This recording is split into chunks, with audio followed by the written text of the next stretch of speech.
Welcome to the Emotional Balance Sheet Podcast, your guide to help you manage life, money, and multiples. Each episode, host Paul Fenner, Tama Capital's president and founder, and the proud parent of 4 amazing children, including 1 set of triplets, will provide insights on successfully sustaining an active lifestyle, career, and family through comprehensive wealth management strategies, financial education, and lifestyle planning, specific to parents raising twins, triplets, and more. Learn more, subscribe to the show, or connect with Paul at tamacapital.com. This podcast is for informational purposes only and should not be relied upon for investment decisions. Clients of TAMA may retain positions in the securities discussed in this podcast. As a parent, do you see raising your kids as an opportunity to improve yourself? Does being a parent help or force you to change the behavior you want to model for your kids? Todd Adams is a regular dad trying to do extraordinary things.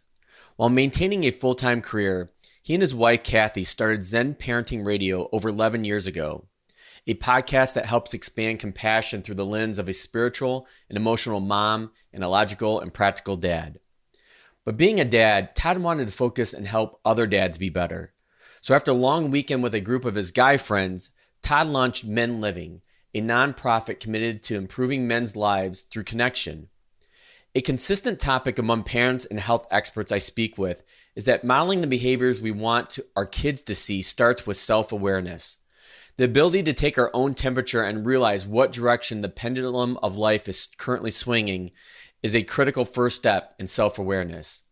As Todd points out, we need to pause and notice events without judgment, to develop the ability to lay down our defenses and realize that our spouses or partners are here to help us. Finally, Todd and I touch on the hot topic that all parents are dealing with, how to manage electronic devices with our kids. Todd lays out 3 steps he has learned and uses with his 3 daughters, which could help you and your family. Spoiler alert, the key is flexibility. Please enjoy my conversation with Todd Adams. Todd Adams, welcome to the Emotional Balance Sheet Podcast. Thanks for having me, Paul. I appreciate the opportunity. Yeah, so I was having a conversation with Cathy Adams, your wife, back in probably July and August. And at the end of that conversation, she was pretty persistent, like, you've got to get a hold of Todd and have him on the show. And so I was very excited to get you to have you back on and get your perspective when it comes to Zen parenting, all things Zen parenting, I should say, and get your background, which I think our audience is going to really enjoy getting to know you. So, yeah, sweet. We've been at it a while now, and we just keep going. We've been doing it 11 years. I guess wherever you want to go with this time together, obviously there's a lot of different interests I have. Zen parenting is the one that I probably spend the most time on, but I also am an advocate for healthy masculinity, and I run a men's organization, but I am at your disposal. Wherever you want to go is where I'll go. So I'll link to my conversation with Cathy in their show notes, but I think, why don't you start our audience with what your background is and how you kind of became part of Zen parenting and what Zen parenting is. Yeah. So Zen Parenting is a podcast. My wife wrote a book way back when called The Self-Aware Parent. At the time, I guess this was probably around 2010, she was on another podcast, and the podcast was not as mainstream as it is now. And Cathy's like, I was on this thing called a podcast, and I think I want to start my own podcast. So she talked to some podcast coaches out there, and they said they helped her set it up. But the one thing they said is, if you really want to be successful, it might be better if you found somebody to do it with, because just one person talking for an hour might get a little boring. So as the story goes, without even consulting me, she threw my name in the list, and I didn't even know what a podcast was at the time. And that's why we call it Zen Parenting Radio, because at the time, if we called it Zen Parenting Podcast, nobody would have known what it was. But at the time I was, I've been with the same company for 27 years. Actually, today is, I think, my 28th anniversary, and I work as a sales rep for a company that sells congratulations. Thank you very much. I work as a sales rep to companies who make pre-stressed precast concrete. So that's my day job. But while in the younger part of my marriage with Cathy, Cathy has always been a voracious reader and a personal growth person. And at the time I was just kind of working and drinking beer and hanging with my friends and being the best dad I could. And I realized that she was kind of like evolving as a human being. And I found myself kind of staying stagnant. And I decided that if I want to get on this train in this marriage, I probably want to get on it. So she asked me to just have a conversation with her, because we've always been big fans of kind of like heavier, deeper conversations in the kitchen. Our kids sometimes get annoyed at us because they don't think we stop talking. So she's like, will you do it with me? And I said, I don't know what it means, what podcast means, but yeah, we started that 11 years ago, and we just recorded our 674th today, as a matter of fact. So, and for our audience, you have 3 girls, right? Yeah, 3 daughters, 1 in college, 2 in high school. Okay. I think one of the interesting things that I wanted to start with, so I'm glad you kind of led with this, is you have a day job, but yet you committed to Cathy to, start this project, if you will. A lot of people that I talk to in my family office, I know they have aspirations, dreams, if you will, to do something else, but they don't necessarily know how to get started, or they're just paralyzed by fear. Mm-hmm. Walk us through like how you made that determination on your own, or conversations with Cathy to say, okay, look, I'm going to keep my day job going. And obviously you have, while still being able to do something like this, because it's still an effort. It may be a labor of love, but it still requires labor. Yeah. Yeah, that's a good question. And I think it's different for everybody. I'm a certified life coach also, and my first certification was with Tony Robbins. And one of the things that he said was, if you want to take the island, burn the boats. And in this metaphor, it's if you really want to go be a podcaster, quit your job and just be a podcaster. I do not subscribe. I have, I know you're a financial planner. I have baggage. I have shadow around money. I have baggage around money. I have this fear that it's all going to be taken away from me. So I know that if I would have quit my day job and decided I was going to be a full-time podcaster and make as much money as I can while trying to support my wife and 3 daughters, I would have failed miserably. So it's funny. I was just listening to your podcast with Dan Pink, and he talked about what's your passion. And it was a wonderful interview, by the way. I recommend anybody who listens to your podcast to go back and listen to that. But what I realized was the way I am wired is I am kind of risk averse. And I think in the interview, you said that you may be risk averse as well. I'm smiling because obviously our audience can't hear me smiling, but I am, because what you're walking through is part of the conversation I had with Dan. I felt the same way, because I had a very successful corporate career going. And then all of a sudden I have a set of newborn triplets. The day that the triplets were born was the day I launched my family office firm, my financial planning firm. And I too was not risk adverse to say, okay, I'm going to give up this high paying, successful career to throw caution to the wind and then, start my own firm. And so I, over the course of almost, let's see, the triplets will be 12 this year. I've been in the business full-time almost for 5 years. Mm-hmm. So for the first 7 years of TAMA, I worked full-time and did both. And there were a lot of nights that Teresa really wanted to wring my neck, kill me, if you will. And I'm like, just be patient. It's going to work. It's going to work. And I'm glad that we did it together, because, we wouldn't be where we are today without each other's support on that. Yeah, for sure. For me, it needed to be incremental over time.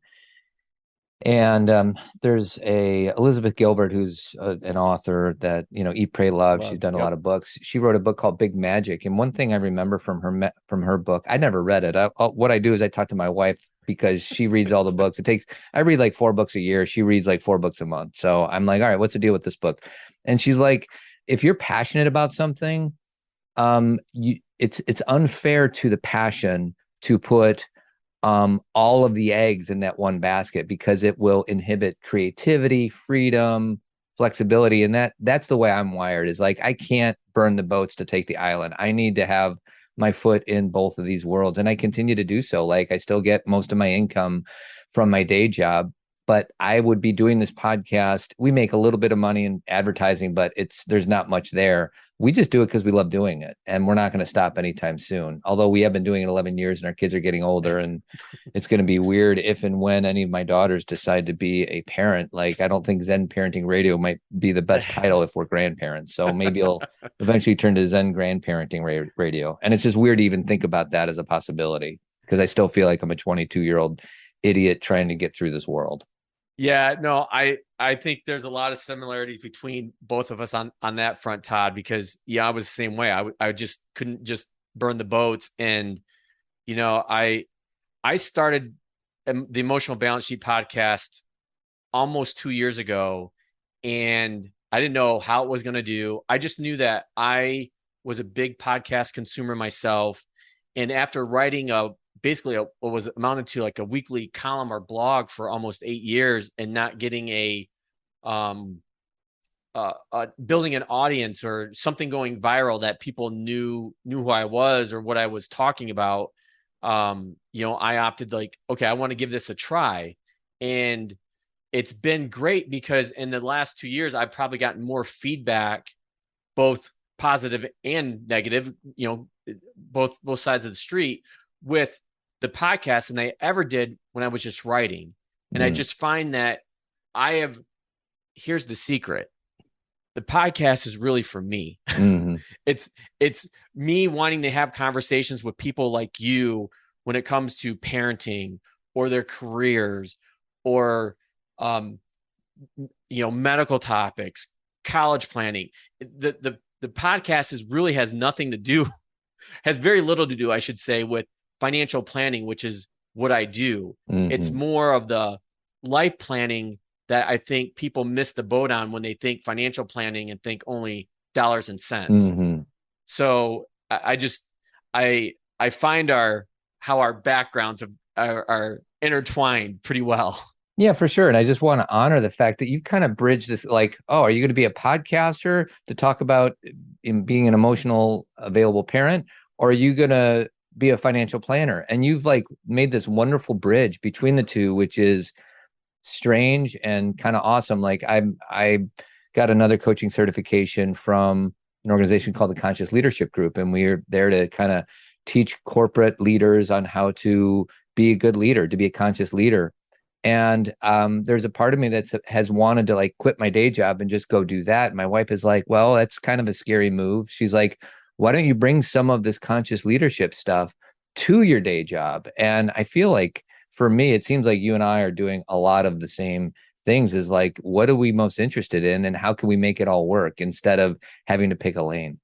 Yeah. And I think going back to that conversation I was having with Dan Pink and to your point as well on that topic, is a lot of people think that they should just go and do what they're passionate about. And I am staunchly against that. And I think that whole metaphor, if you will, got popularized by the Steve Jobs Stanford commencement speech, probably close to 20 years ago now.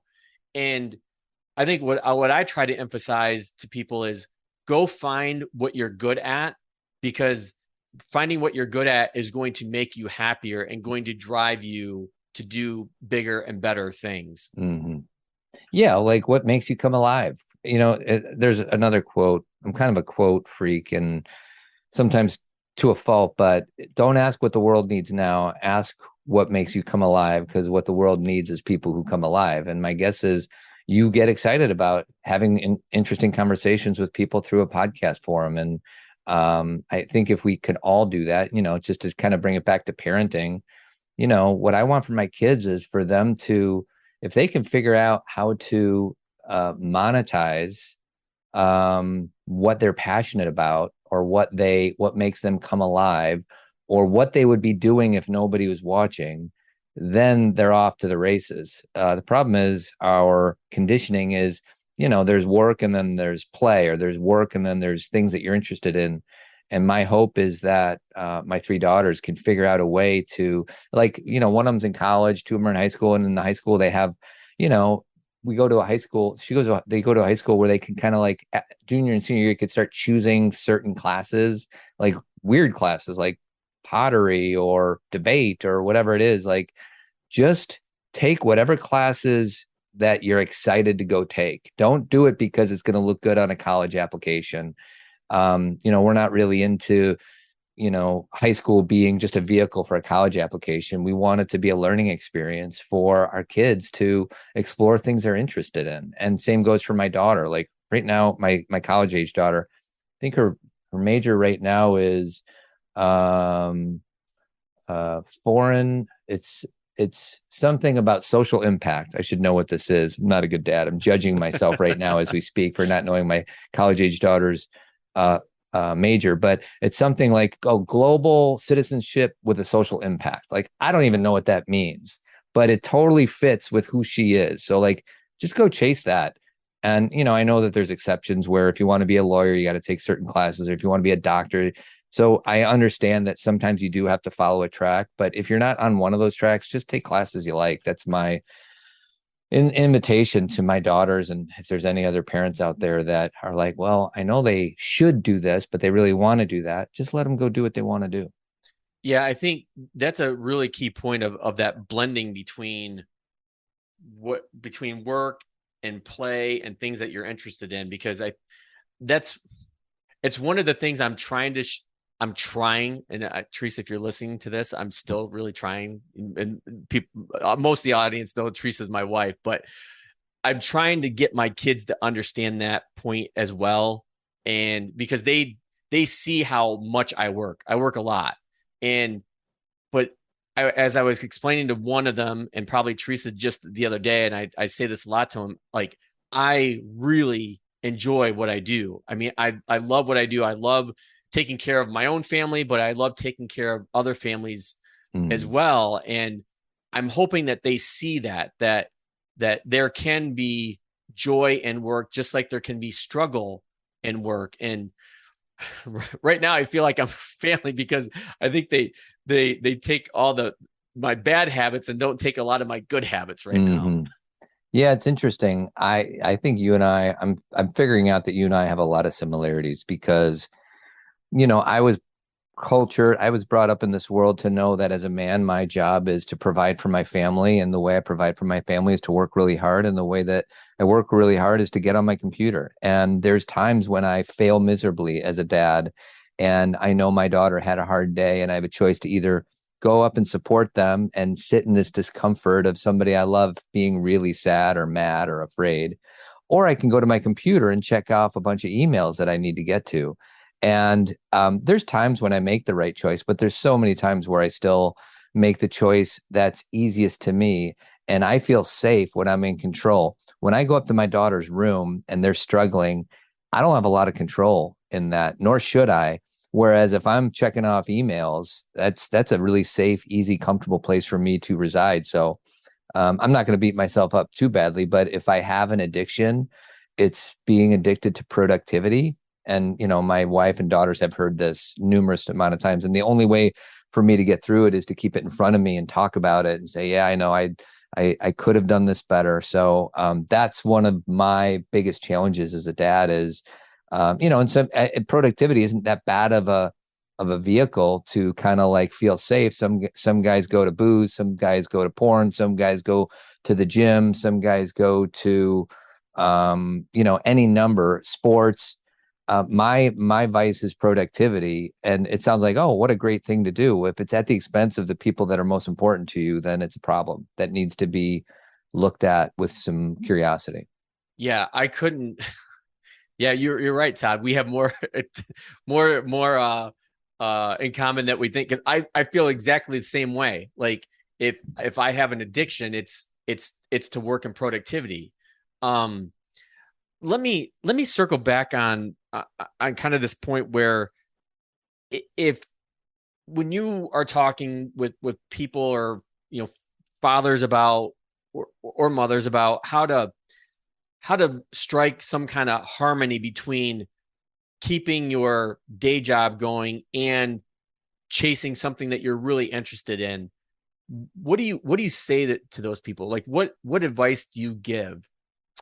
So if there's a person that is stuck between, should I quit my job or should I move in another direction? I part of me even judges myself because I feel like I'm so risk averse. There's a part of me that's like, oh, maybe, because risk aversion is could be a good thing. It just depends on how much risk, because you don't want careless risk.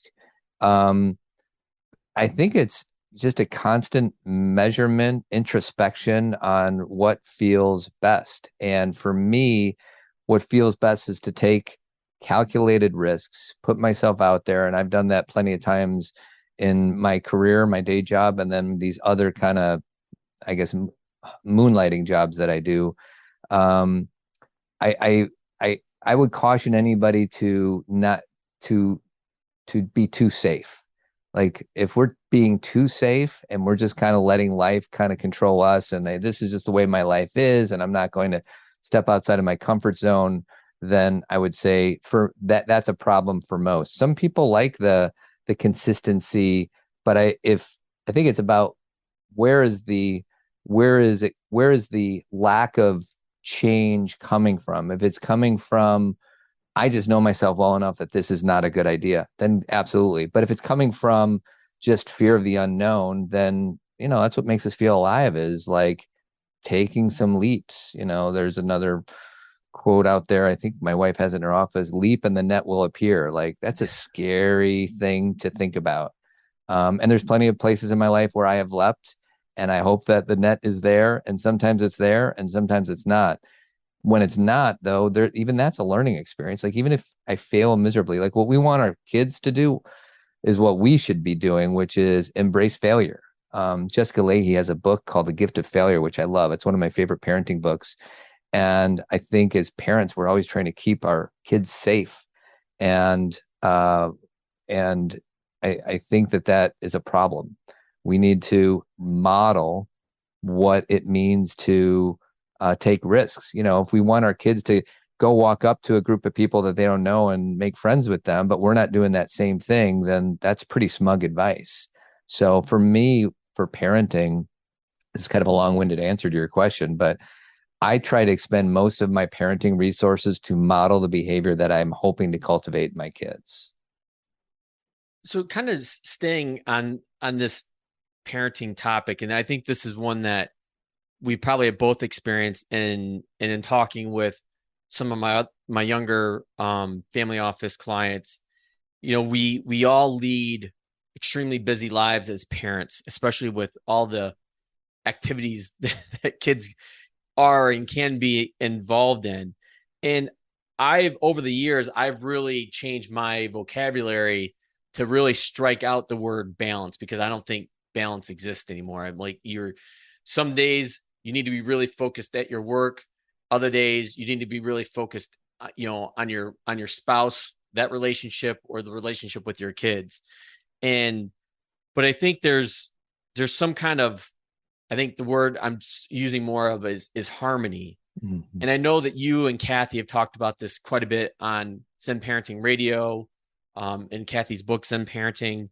But how do you harmonize all these big blocks, and big blocks meaning parenting, your career, your relationship with your spouse or partner, and those things that get you fired up, that you want to try, these other interests that you have?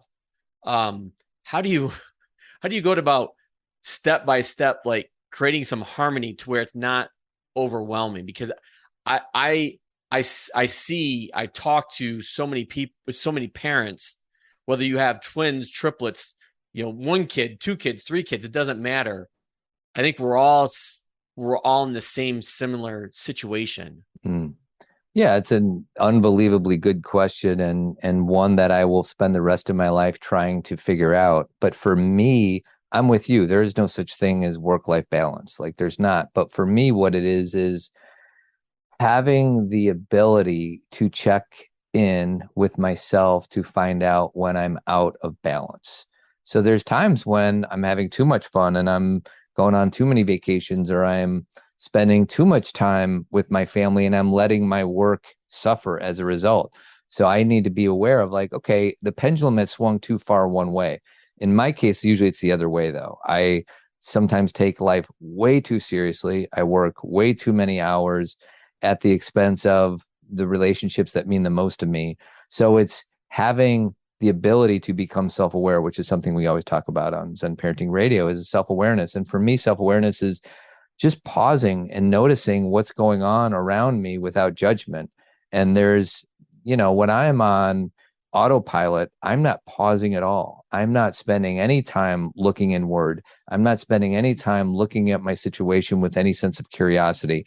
I just know there's something that needs to get done and I go do it. So I'm kind of like just in this pattern that I have a hard time getting out of.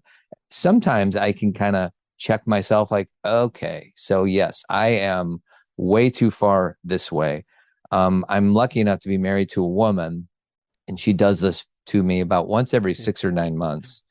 And she'll say, sometimes she'll literally put her hands on my shoulders and say, I know you think you're here. I know that you think that you are present with this family, but you're not even close to here. And it's at a time when I'm not traveling for work. I'm in the household, but she's like, you are completely not present. And when that happens, my first instinct is to get defensive. Like, what are you talking about? I am here. What do you, and I'll start defending my position and giving my supporting arguments against what it is that she's saying. That's my initial reaction. But then if I really do pause and know that Cathy's really trying to help me, and if I can look at this, like, what is this situation here to teach me? Like, you know what? She's kind of right. And it's hard to admit that when your partner is right. And she's not always right. There's times when you're like, she's like yesterday, she's like, are you all right? And I was actually having a really good day. I was just a little more quiet. And I'm like, yeah, I'm actually fine. So it doesn't mean I like give away my power to her saying, yeah, you're right all the time. But if I can cultivate the ability to just pause and look inward, like what's going on in my emotional state, what's going on in my body right now? Am I feeling stressed? As a guy, I'm taught not to feel any emotion at all. The only emotion that is acceptable in our society as men is anger. Can I feel my sadness? Can I feel my fear? Can I feel my joy?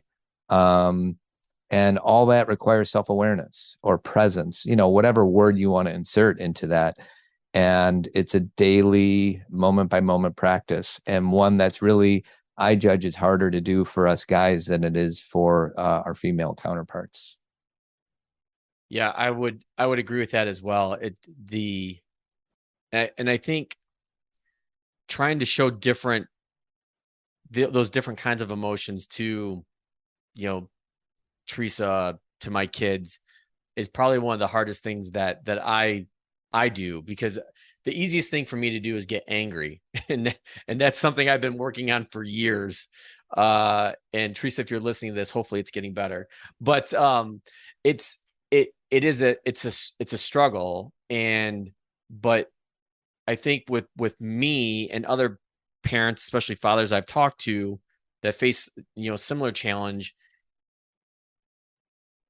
inside, we know that we want to be better fathers, better spouses, better partners. And it's that driving belief that helps to have us on this continuous improvement journey, if you will, that never stops.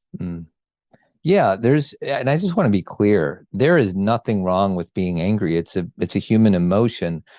But for me, it's, can I express the anger in a healthy, conscious way? Mm-hmm. If I'm being very reactionary and just spouting off to my wife or my kid because they said something I didn't like, I don't think that's a healthy expression of anger. I think that there's other ways of expressing anger, and it could be, maybe it's pausing until I collect myself and then I have a conversation with my kids. Maybe it's me going outside and running around the block. Maybe it's me going to the gym, or maybe it's me practicing yoga. Like, my challenge and what I try my best to model and help other parents or men experience is like every emotion is absolutely valuable if we can express it in a healthy way. And most of the time it happens for me. I usually don't express it in an unconscious way. I just stuff that. I don't know if we can swear, but I just stuff that crap down.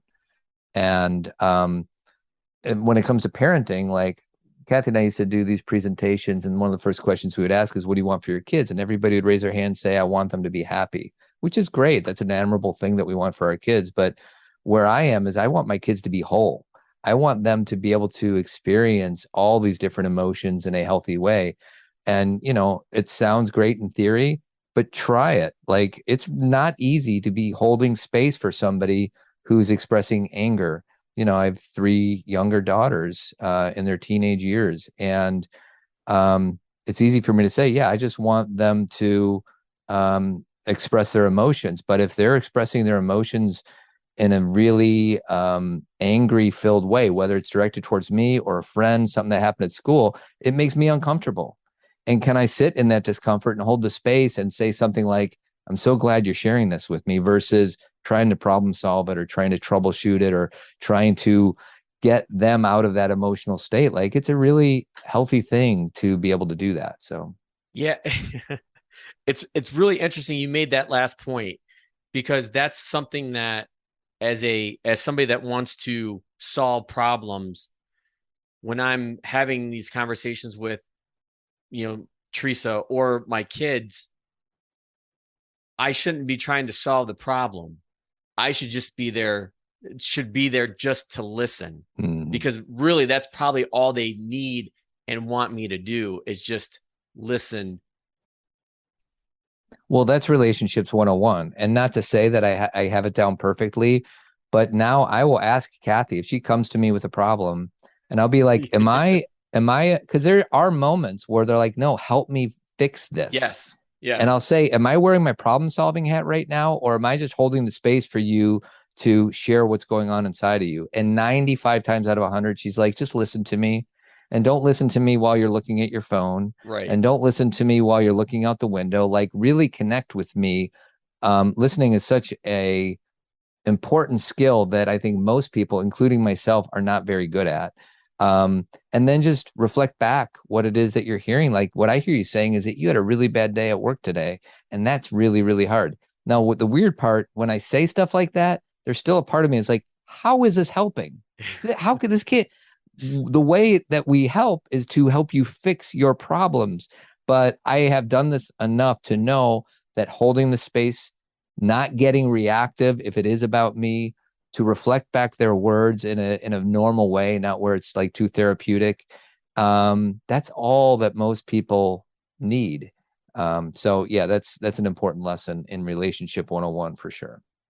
One of the really specific questions that I wanted to ask Cathy during our conversation and didn't get to, which is another point of contention that a lot of parents are facing, especially with kids the ages of my triplets. So my triplets will be like a 12 in December, is electronic devices and phones.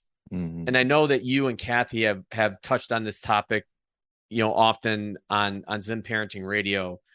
But I wanted to ask you, like, what insights do you have from your own personal experiences raising your 3 daughters with electronic devices, and people that you've had on your show talking about electronic devices and reading about electronic devices? It's all over the board, and I think it's a constant battle that I think parents are dealing with. And in our own situation, a lot of times I've had to rely on, especially during the pandemic, which is, you know, a whole nother issue, is that I've had to rely on these electronic devices as, you know, part-time babysitters, if you will, where mm-hmm. I know I still have to get work done. And that's the only way that I know how, because I know that they will keep their attention. But I worry about it. Like, I've read screen time studies before where, you know, one study will be like, no, it's not as bad as you think. Others will say it's terrible. It's like, there's lots of data out there to prove either sides of the point. I think. Yeah, that's probably the question that we get most often. And I would love to say I have this like quick solution for you but I don't. For Damn it, me, Todd. yeah, right. Um, I always default to role modeling. I have my phone right here, and the only social media app that I still have is Facebook, and I check it maybe once a day for about 5 minutes. But I have seen parents give really interesting advice about their kids, even though they're not modeling the same thing. I do know that kids have a tendency to have more screen time than we do, but my first check is, how am I modeling this? And if you happen to be a really wonderful role model and you don't get on your phone and you don't, you don't spend a lot of time on social media, kudos to you. That's step one. The second one is, okay, so then when you do interact with your kid, trying to create healthy boundaries around it for their own well-being, from what place is this coming from? So in other words, if I'm screaming at my kid saying, you've been on TikTok for 90 minutes and I can't believe kids these days and blah, blah, blah. I think I have a lot of empathy for our children, because we never had to deal with this. Right. And this device is designed to zap us. This technology is designed to remove us from being present at all. And, think about it. If we can have a device in our hand that can check our email, connect with our friends, like, it's really seductive. And the algorithms are, I actually get on YouTube a lot too. And like, they're really good at figuring out what I'm going to like and enjoy. Like I watch a lot of sports, and like, there's all these wonderful things that I'm like, oh, I'd like to see, Jordan's last shot from 1990, whatever it is. So the second point, Paul, for me is, when you do set up the boundaries, if you're setting them up from a reactive place, it's probably going to end really, really poorly. It's parenting isn't so much what we say to our kids. I should speak from my personal experience. Parenting for me, it's not so much what I say to my kids. It's from what energy does it come from? And if it comes from a really reactive, judgmental place, it's probably going to land kind of poorly. And it's so, I hear it so often, like, kids these days aren't the same, blah, blah, blah. If I was 15 years old and I had access to, I know Fortnite's a little dated, but Fortnite sounds like an amazing game if I was 15 years old. Yeah. TikTok is really like, I would be consuming the same way that they are. So for us to judge them is, I think, problematic. So if we can go, like, even say to your kids, like, I get it. I understand why TikTok is so addictive. Like, if you can maybe meet them where they are. And by the way, I see that your consumption is getting a little out of balance. What is something that we can decide on together to set some rules up? And they'll forget, or they'll go back to their default, and then you guys got to have another conversation, and it's over and over and over again. So I don't know if that helps, but that's what's coming to me. Yeah, no, I completely agree with you. I try, and this is where I've been trying to pivot over the last 6 months, is to put myself in my kids' shoes. Like, if I had this when we were their age, like, I would be all over it, over it. And I think my struggle is I know what I'm modeling. They see me on my laptop all the time. And like, even when I'm reading, and I'm like Cathy, I'll read like four books a month. What am I reading on? I'm not reading on a hardback anymore. I'm reading on a Kindle. Mm-hmm. So they know when I'm reading, because they see the Kindle most times. And they know, okay, Kindle's for reading. That's what Dad's doing. But I think when I'm ready to pivot and be fun dad and want to go get them involved in something, that's when it's a struggle, because they're like, no, I'd rather just keep playing my game or doing this on my electronic device. And that's where the rubber meets the road, the friction happens, where it's like, that's where it's kind of like devastating. Like, when Teresa and I are up, we were up north this past weekend, and for the most part, it was just her and I sitting on the beach talking and reading without our kids, because the kids didn't want to come down to the beach. I think one came down twice for a couple, hours, and that was it. I'm like, Teresa and I both said to each other, like, is this over now? If we lost, like, is this how it's going to be? And it's that, I think that's the challenging aspect of, okay, when I am ready to do something with them on my time, it's not necessarily on their time. That's so fascinating. So the fact that you caught yourself, like, all right. So my example, I think I said this in the podcast a few years ago, but I was taking my daughter to a lacrosse practice twice a week for like a month. And I'd be like, all right, that's going to be our time to bond. And I wasn't cognizant of the fact that she spent all day at school, and school's like, well, school's easy compared to being an adult. School for me, I have like an adult view of it now. Think about what school is. School is like 7 or 8 meetings in a row that you really don't want to go to. Like, I don't have that many meetings in a row that I don't want to go to. So she's had all day in these meetings where they have to like sit there and listen and not move and try to pay attention with their phone right next to them. Like, that's not an easy day. And then it's lacrosse time, and dad wants to connect and have these like heart to hearts, and she had no interest in it. And I was like, no, this is our time. Like, I should rephrase that. This is my time that I want to. So you have to be, and that's the thing, as parents, we need to be flexible. Like, it'll come when you're like tired and it's 9:45 on a Thursday night and you've had a long week, and they're like, you know what, dad, I've been struggling a little bit with this class or with this friend. But I'm like, oh, it's 9:45. I'm so tired and I just want to watch Netflix. Like, that's when we gotta that's when we earn our money, even though we don't get paid to parent. That's when we earn it.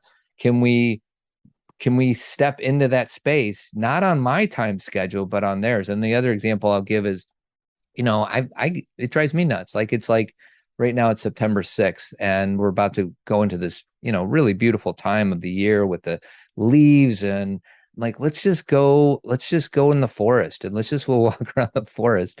And my kids make fun of me now. Like, dad, we don't want to go into the forest. Like, what an awful thing. But for me, like, and if going into the forest and just being with the leaves and the trees and the sky and the birds is that important to me, I don't need them to go do that. So what I try to do now is I'll invite them. And if they don't want to come, there's times when I'm like, all right, you're coming.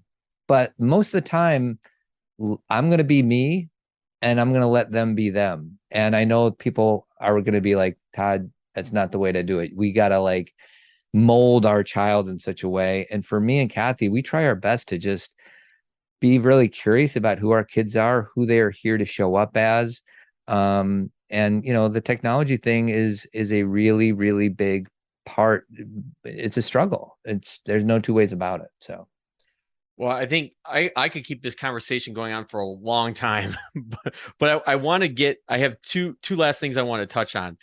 The last topic is, can you walk our audience through the nonprofit group that you've created, Men Living, like how that started, what's its purpose, what is it about? So Men Living is a international men's group, and we meet virtually. Anybody who wants to show up can show up as long as you identify as a man. And it's an opportunity to connect authentically and vulnerably with other men. And the genesis of it was, I went on a golf weekend when I was like 30 years old.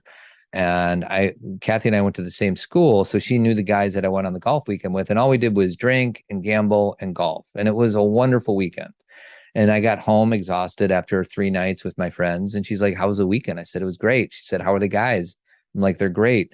She's like, what's going on with them? And I realized at the end of that weekend, I didn't have a single moment of authentic or vulnerable connection. All we did was make fun of each other. All we did was compete against each other. Meanwhile, Cathy will go out with her girlfriends for a few hours and know everything that's going on, relationships, career struggles. And I just kind of saw this. I kind of had this vision like, wow, is this what my friendships are going? And I would love those guys from college and I would do anything for them. But I just realized this is not the types of connections that I want to have with other men. And for me, the quality of my life is dependent on the quality of my relationships. And my relationship with my wife is awesome, but I think it's too much to ask my wife to be, my only true, authentic, vulnerable friend. So what we do is And it started out in my living room with me and like 4 other guys. And we came into my living room and we had just a discussion about what was going on in our lives. And we didn't have beer there and we didn't have ESPN on. And it started there. And then it has since grown into this international men's organization. We have men from all over the world. We have 7 or 8 programs every week virtually. We have a lot of in-person opportunities in the Midwest, because that's where I'm based out of. And it's just an invitation to any man listening, or any woman that's listening that has a man in their lives, to connect with some authenticity, because the term that I use is the man box. I grew up in the man box, which means I'm only as good as how many trophies I have in my trophy case, or how many girls I had sex with, or how much money I have in my bank account. And it really doesn't talk about the essence of who I am. So that is in essence what it is. I mean, we do a lot of different things, but it's just an opportunity to connect with other guys in an authentic, vulnerable way. So, and I'll make sure to put a link to that, to Men's Living, in our show notes. So, guys, dads out there, definitely check that out. Yeah, and there's no commitment. We don't ask for any money. It's just we create a space on Zoom, run by certified facilitators too. And sometimes there's 4 guys there, sometimes there's 20, and we do breakout rooms. Some men show up every week. Some men show up once a year. They come in whenever they want to, or when they feel like they need some support or need to connect. So that's what's kind of good about it, is there's really no commitment at all. Just check it out. And if you like it, stick around in a way that feels friendly to you. Awesome. So let me, that'll bring me to my closing question that I ask all my guests, which is, what is the best thing about being a parent? Yeah, that's easy for me. Parenting is an opportunity for, when I parent, there's a mirror being held up to me about all the things that I have not worked through, about all the things that I need to learn. So for me, it's not really a teaching experience. I do a little bit of teaching, hopefully mostly through role modeling. But for me, it's about your kids. My kids will give me whatever lesson I happen to need in that moment. And maybe it's tolerance. Maybe it's loving without condition. Maybe it is getting curious about why I get so mad when they want to be on their iPads all day. Like, it's a constant inquiry, self-inquiry for me of how to be the best person I can be. One example that I have given in the past is, one of the ways that my kids have taught me, back in the old days when we used to walk them to school, especially when they were really young, like when they were toddlers or preschool or first grade, they would walk to school and they would be looking at the ants on the ground, or they'd be looking up at the trees, whereas I would be trying to get from point A to point B as quickly as possible. And what my daughters taught me in those moments is take a breath and look around you. And these lessons just keep coming to me, and as they age, the lessons become different. But for me, it's just a constant learning about myself. The motto that we have in the podcast that we say every single week is that the best predictor of a child's well-being is a parent's self-understanding. So for that, self-understanding is self-awareness. So I just want to keep understanding myself, my triggers, my reactivity, my blessings, the gifts that I have to offer. It's really just trying to be as self-aware as I can be for myself, my family, my kids, my community, all that good stuff. Well, Todd, like I said, I could keep going on and on, but I think that's a terrific way to wrap up our conversation. And I'm sure this won't be our last one. Yeah, be happy to be back. And I appreciate the opportunity to talk about some of the things that make me come alive. So I appreciate having some time with you. Thanks, Todd. All right, take care. Thank you for listening to this episode of the Emotional Balance Sheet Podcast. Please visit tamacapital.com to subscribe to this podcast, or to connect with certified financial planner and registered investment advisor Paul Fenner of Tama Capital. And please join us again next time on the Emotional Balance Sheet Podcast.